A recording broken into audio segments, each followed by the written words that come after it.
Canada, the land of the free and the home of rising housing costs? Wait, that's not how it goes. Today we'll go coast to coast to take a look at Canada's rent prices, housing costs, and affordability, and see how it compares across the country. For those of you who don't know, Canada is a very diverse nation in the sense that no two provinces are the same. For instance, the way of life in Saskatchewan is very different from that of Nova Scotia. However, there are several large, well-known population centers that possess great economic benefits, like Toronto, Vancouver, and Montreal. You've probably heard of these guys and how expensive it can get there. Not Canadian? That's okay. There's a lot to be learned from a G7 developed nation with a strong and diverse economy. Stick around as we examine rent prices, housing costs, and some future outlook and considerations to help you evaluate how long you should stick around before moving to Florida and buying that timeshare you've always dreamt of.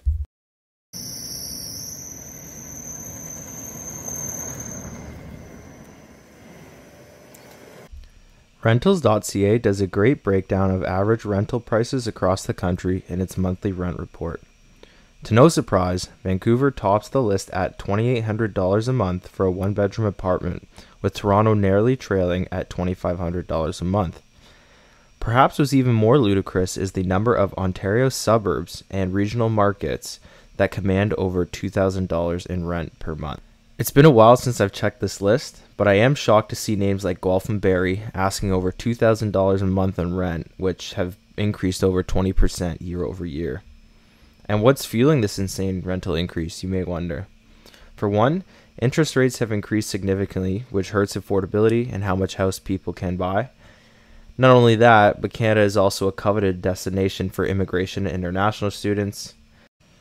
In 2022, over 430,000 people were granted permanent residency in Canada, while student visas grew over 30% as we welcomed 800,000 students into our post-secondary institutions. Combine these two factors with the fact that Canada housing is undersupplied and we need to build an additional 2.3 million homes and 3.5 million affordable units. It makes sense as to why interprovincial migration is so popular between places like Ontario and BC to lower cost of living places like Alberta, because simply you can get PR or live cheaper in places like Calgary or Edmonton.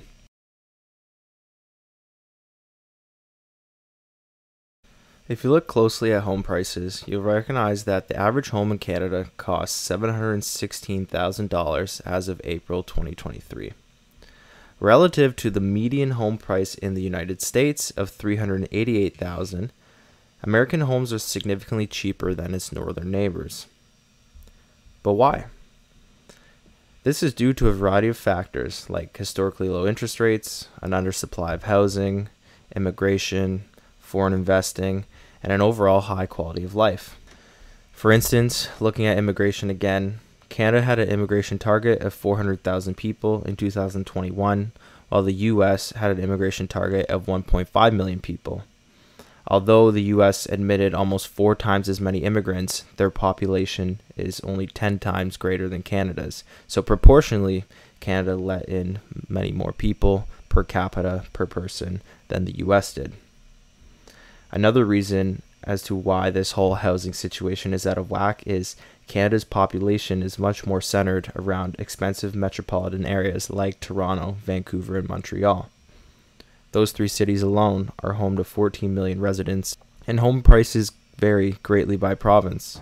Newfoundland, Saskatchewan, and New Brunswick all have average home prices hovering around $300,000, whereas places like Ontario and BC will run you about $900,000 to $1 million for the average home.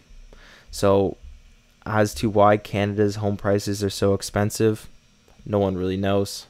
But you can find more affordable pockets if you go to a less desirable or a less in-demand province from a real estate perspective.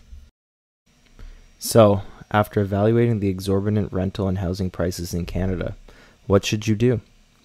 There really isn't a clear answer. According to MoneySense's annual blog, it seems as though leaving the city for remote Ontario suburbs or packing up and moving to an East Coast metro is the way to go. But truthfully, no one can make that decision for you. Things like family, work, leisure activities, access to healthcare, transportation, among other factors, are very important as to deciding where you want to live outside of the cost of living itself. If you did want to live somewhere expensive like Toronto or Montreal, for example, you can always rent while you save up for a down payment. You may also decide to buy a property in another province and continue to rent where you live if it is deemed to be a better investment. Of course, primary residences are costs of living, not investments, so you may just decide to keep your money in a TFSA or RRSP or resort to other investment options rather than purchasing real estate. But overall, don't over-leverage yourself. Live with roommates or a spouse, or live below your means and try to keep your housing costs to a minimum. Of course, no one can live rent-free, but that's why the choice is yours. The world's your oyster, and choose the place you see fit. Good luck! I hope you enjoyed this video, and please consider subscribing for more finance, real estate, and entrepreneurship related videos. Bye for now.